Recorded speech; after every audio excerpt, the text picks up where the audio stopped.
Artistic direction is an ambiguous term. It's an integral part to any big-time games production, yet it seems to be something that a lot of people take for granted. Like, look at this. No two games, or any media product for that matter, in different series will have the exact same type of artistic direction, unless it's a soulless copy. Like, for example, a game like Red Dead Redemption 2 is only a little bit aesthetically different to a game like fucking Henry Stickmin. It's the sort of element of consistency in the way a world feels, and the more believably consistent you can make a world, the more in-depth you can go with that theming and artistic direction. It's sort of an unspoken rule, like how you have to walk into your workplace fully clothed. Like, you don't have to do it, but you have to be ready to face the consequences if you don't. Take Dark Souls, where the theme is very clearly dark fantasy. It even has it in the name. You can't miss it. You got dragons flying around and some wild Skeletors, but we also have this dark plague that infests the people, turning them into walking Goombas or something. I don't know, I'm not too savvy on the lore behind Lego Castle, but this series embodies the genre of dark fantasy in a consistent and concise way. Also Yakuza. This game series is so violently Japanese, and it's just pure chaos crammed to the brim with heaps of extra content. So the flashy and recognisable Japanese art style fits in perfectly, no surprise there, but the style also works in conjunction with the open world brawler genre in a sense that it's sharp and crisp, complementing the gameplay.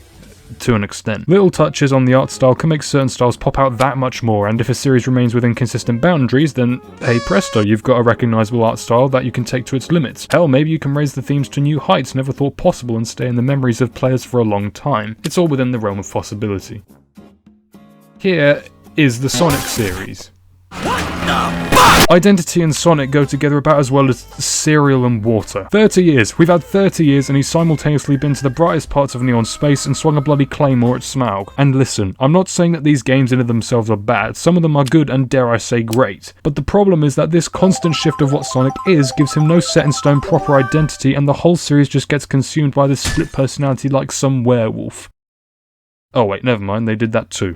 And I know, alright, I'm fully aware that the newer renders for official promotion and the Rangers teaser all have much more appealing looking designs now, but if promotional material can reach these sorts of heights, why not the games themselves? Why not make the games feature more of these distinct styles? Because honestly, I'd say that Sonic's art direction is at its weakest in the games. Ironic, isn't it? This is a dilemma that really should have sorted itself out years ago, but I'm here now.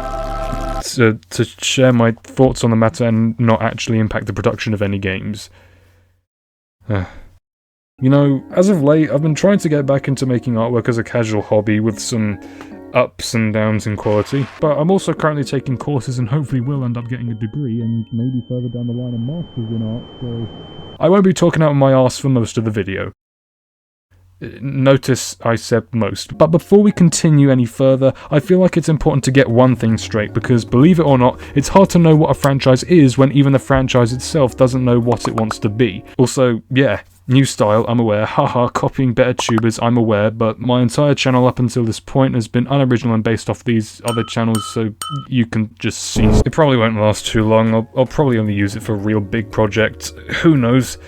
I need to reevaluate my life. Despite the fact that this series hasn't exactly been the shining example of consistency, I believe first and foremost that it is still important to outline certain attributes, you know, just so we don't do another complete reboot, because God knows Sonic hasn't had enough of those in the past forever. But taking a look at him on a grand scale, there are some things that we can jot down and relay back to make our job a bit easier. First and foremost, Sonic is, unsurprisingly, a heroic character, but he also has a cocky side to him, not to be confused with arrogance, but he'll dash dance and taunt you when you're on the ledge, he'll throw in a flash and rush in with a P90 because, they won't see it coming bro, trust me. As well as this, the series as a whole has a generally bright and colourful appeal. Yeah, okay, can you not just fuck off? A somewhat regularly bright appeal. As well as this though, he's supposed to be a cool character. His classic 90s attitude has worn off gradually over the years to account for modern trends, but still, I consider it a core of his identity and something that can and has been woven into the art direction of a game made more recently. Lastly, and this is just a small thing, he was made to challenge conventions. This may seem like more of a gameplay problem on paper, but he was created to initially cause rifts in the gaming industry through both gameplay and art style, and as of late it's more or less just evolved into generic conventions or copying existing formulas over and over and over again. It's a cycle of insanity. Green Hill easily shows this, the tiled earth and the sharp jagged leaves on the palm trees, the overly vivid colours, it just screams early 90s through its effective use of graphics and set pieces. I'm not saying that Sonic has to completely change the way we think about platformers in the modern era, he did his part back in the early 90s, but maybe we could get something that's a bit more creative than, I don't know, this. every family movie cover from the mid-2000s onwards. So, as a suggestion to remedy this more boring complacency, I propose a specific artistic technique that can work to great effect to convey Sonic's cool personality, but to also illustrate how he breaks traditions. That effect being the use of forced perspective. It's pretty neat, and a blatant headache. See, this effect would actually make the character— Hey, Topic! Oh, for God's sake. Yeah! What even is forced perspective, you dick? Well,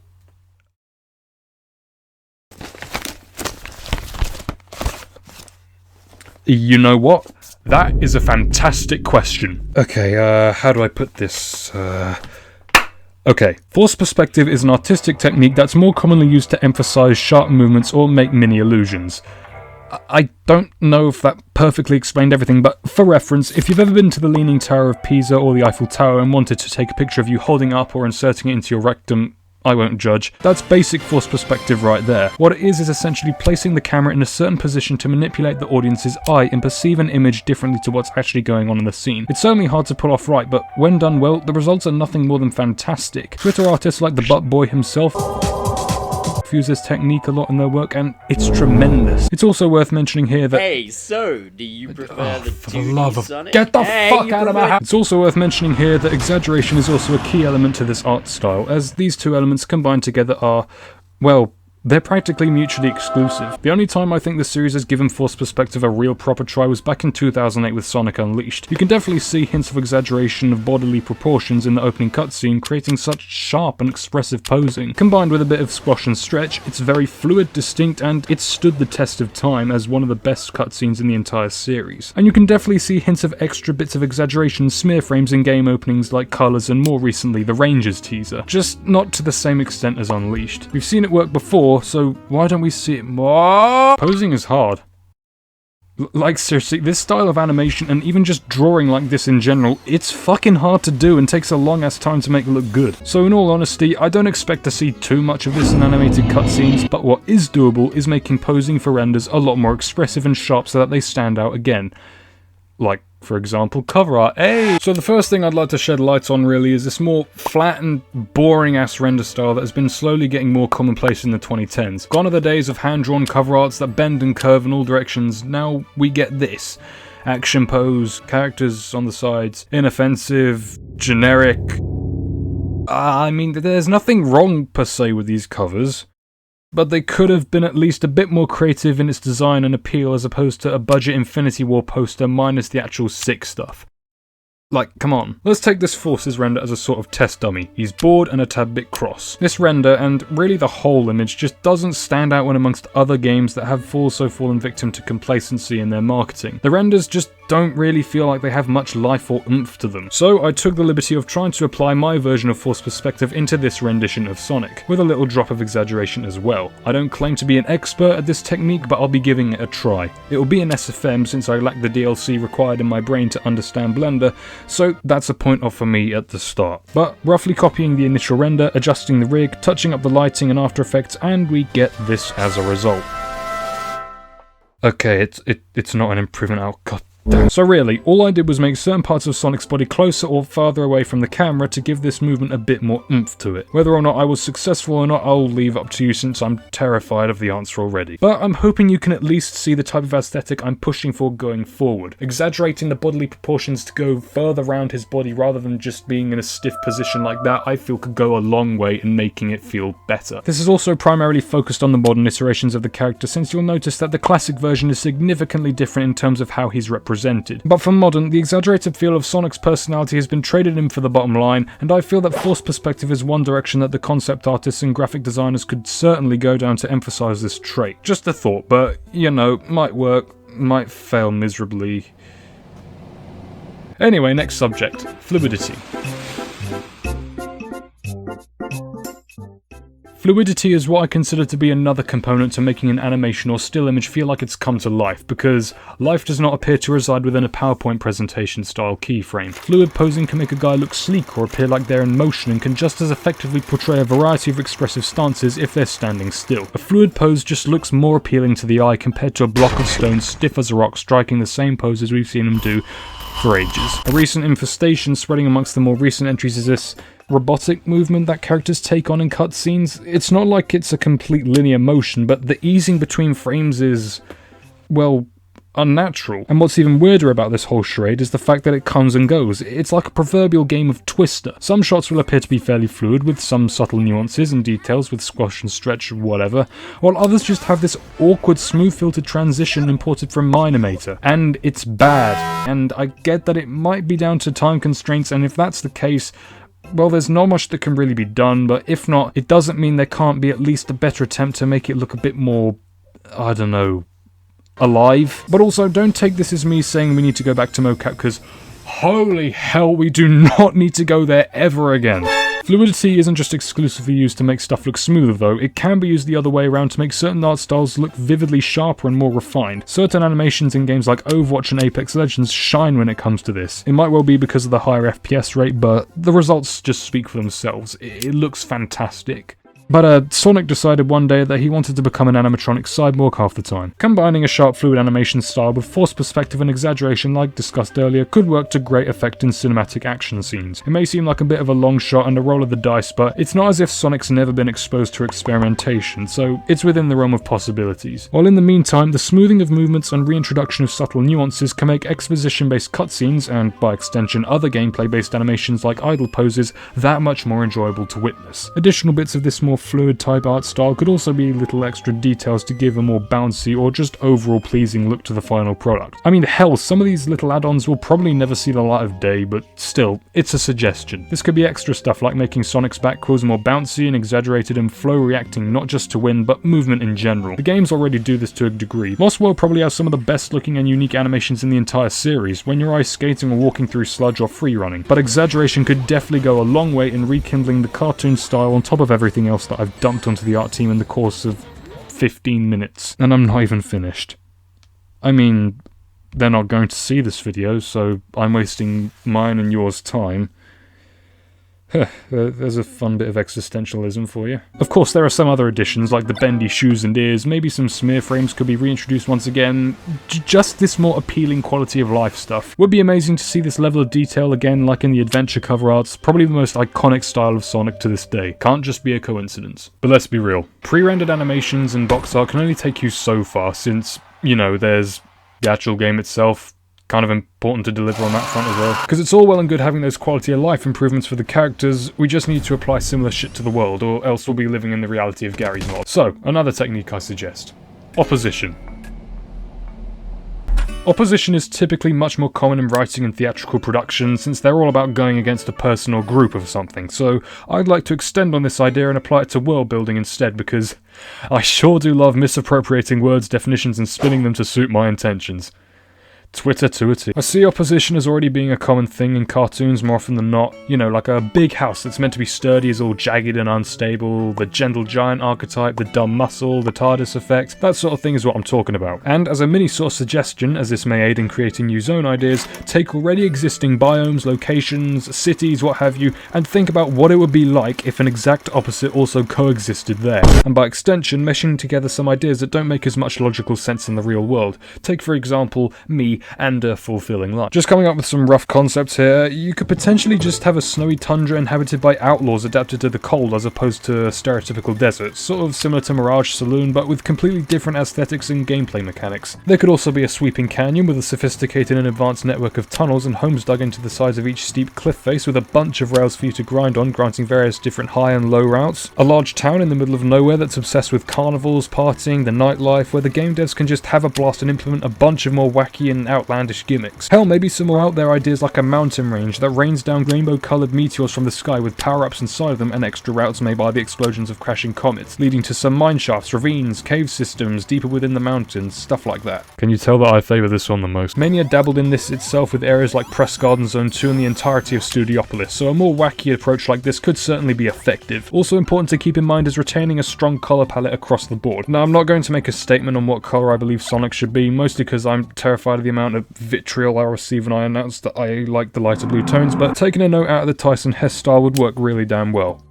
I mean, I could just say let Tyson Hess take control of the art direction and I wouldn't think twice about it, honestly. Using my concepts as an example, the partying city would have a warm colour scheme with reds, oranges and yellows coming directly from the light sources, like lanterns and stuff like that. And maybe some neon elements as well, with the sky being a dark navy illuminated by the ice-white moon. Sorta similar to this piece made recently for the official Sonic account. The frosty shantytown could have harsh blues and purples strewn on land with a bright blue sky and white for the environment, with the buildings themselves featuring lighter and toned down reds for a meagre but slightly homely feel. And the Meteor Mountain could have a wide array of strong coloured light emanating from the comets crashing down, with the land itself being a bold green and the rock face being shades of blue, grey and brown. What else? More exaggeration. This seems to be a running theme of this video, but I cannot stress enough how valuable exaggeration can be in creating a bold and distinctive feel for what I'm going for. I believe the rough concepts I came up with before have the potential to work in both 2D and 3D, but I digress. I need to waste even more of your time. So, yeah. Exaggeration. In this context, it's not as in your face as my previous uses of the word. Making architecture and natural environments stand out is definitely more of a challenge since you don't actually have the luxury of forced perspective, since the camera will be constantly panning across the screen and breaking the illusion. You also have to make sure that the set pieces make sense in gameplay too. Ironically enough, Forces has this level of detail, where in 2D sections of the city levels, you enter the sewers beneath the streets, looping in the pipes and exiting back onto the street in style. As disappointing as Forces was, it still has some moments where the art style and vision are quite noteworthy. Like the sandbags and barbed wire here behind this part of Sunset Heights complementing the wartime setting, and the chemical plant having a more distinct approach of transforming it into a spaceport and cargo hold as well as the pre-established factory it is. Forces, it ain't great. But I kinda like the art direction they went with for the game in the end. It's a more subtle exaggeration of real life infrastructure. But Sega, you really could have slept on Green Hill for just once and not turned it into a desert just because haha classic go ka-ching. Unleashed is also a fine example, ditching the opposition idea I had earlier in exchange for suitable stereotypes, connoting their real life counterparts in still very expressive ways, whether that be with the more winding and blocky city streets of Spagonia or the jagged and uneven walkways and forest trails in Adabat. Okay, so to do another quick recap, we've got Exaggeration, then we've got Exaggeration, oh and don't forget Exaggeration. What else is there? Maybe some lighting, or... Oh, right, yeah, the atmosphere. This is probably one of the most integral things to take away from this video. The penultimate point, the final strawberry, the last Di Ravello tape, how many more fucking references? Because it's all well and good having the animations down fine, but... Damn it, the atmosphere has to work, or my fragile mind will implode within 14 nanoseconds for alienation and crimes against world building. You have been duly warned. Like... So many new levels now in recent years feel as if they no longer have any life to them, or it just does not suit the world or characters. It's insane. Green Hill and Forces, many of the levels in Fort, the entirety of Lost World. I get that it takes a lot of subtle additions to make a noticeable difference, but come on! Make some suitable rigs and props for the zone, add the right colour for the fill, add the music, bam, you're done. You gotta know what kind of environment you want in a platformer. You're making a platformer, this is the one thing you gotta nail. It's the one on top of, you know, actual good controls, but moving on. Since colours, it feels like a slow decline. Like take these two screenshots. They look quite similar, right? Right? I'm not going crazy, you're going crazy. I don't want this to come off as me being a delusional arsehole, again, saying that every stage feels the same, because they obviously don't. They clearly have different settings and vastly different bits of level design strewn throughout. You can tell apart their differences, but the general feel of the world that they're in is relatively unchanging. Maybe it's harder than I thought. You know, you've only got one engine to create all these different environments in, and to be honest, most of them have similar properties like greenery and music choice, which has to correspond with whichever version of Sonic you're playing as. And hell, I'm most likely reading too far into this myself, as I simply put on my YouTube cap and pretentious artist overalls and now think I'm on top of the world, but that doesn't make me any better than my peers. But even then, I look at Mania and see a whole slew of locations with hella different atmospheres done through the use of lighting and music and even the level layouts themselves. Forces wasn't as effective, yet it still had the ability to create a separation between 1917 and Star Trek somewhat decently. And I also kind of think that in order to create a good atmosphere, it has to work in tandem with the game design. Like intertwine level design and art design together. I feel like that could go a long way. By no means am I implying that every single crevice of every stage needs to have unfathomably detailed set pieces, but for a game like Forces where the tone of the level can can shift through info from your radio, why not do some of the atmospheric stuff in segments? Say, give Metropolis the Chicago treatment. It is a bad guy city after all. Make it feel bad and sinister through more intimidating set pieces and not a fucking 5th grade science classroom. Keep the intro to Operation Big Wave, but take us down lower between the skyscrapers to further emphasize the failure of the mission. It's a simple bit of symbolism, but it could work in the long run. But if you insist on going above the city, then why not have a section where when we're hopping from one building to another, the camera pans down and we see a bunch of soldiers getting overrun? That little bit of environmental storytelling can go a long way in actually conveying, well, everything better. The way other games in the series like Colors and Unleashed have managed to craft noticeably different locations just shows the power the environments have. Planet Wisp is more open until you reach the construction sites. In Spagonia, you're dashing on the roof tiles, then weaving through the narrow streets. These stages that have believable contrast in their environments enrich the atmosphere furthermore. It just works. If they really wanted to, there's a few more details they can do to really pump up that feeling to visual sex levels. One of those being contrast. If you're all familiar with the concept of low-key high contrast lighting, you'll know how cinematic and beautiful it can make a scene look. It makes shadows darker and highlights the light more, okay?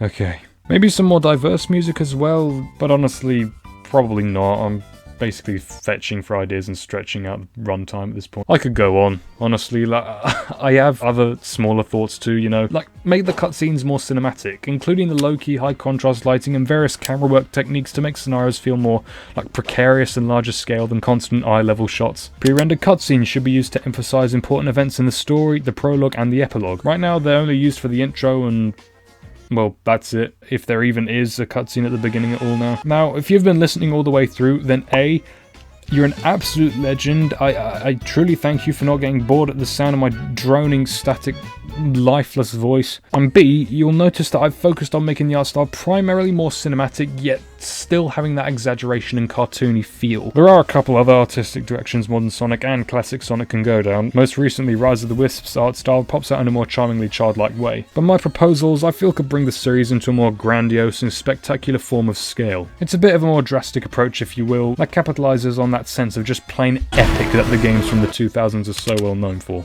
And they're also known for that, but we're not focusing on that. But hey, there are plenty of alleyways for Sega to go down. A good few of them are dark and foreboding and smell like a human corpse, but they exist regardless. Also, yeah, I know, I pulled a neat little party trick, yeah.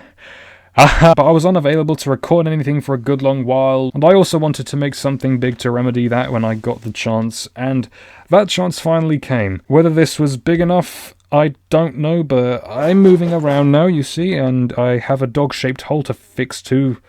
That'll cost a lot of rent to fix, but I've wanted to expand and not make videos that every other Sonic tuber can make 6 times faster than I can at higher quality, and art is something I really do adore, so this video just felt right to make. So thanks for watching, for not leaving after my small hiatus. You may leave.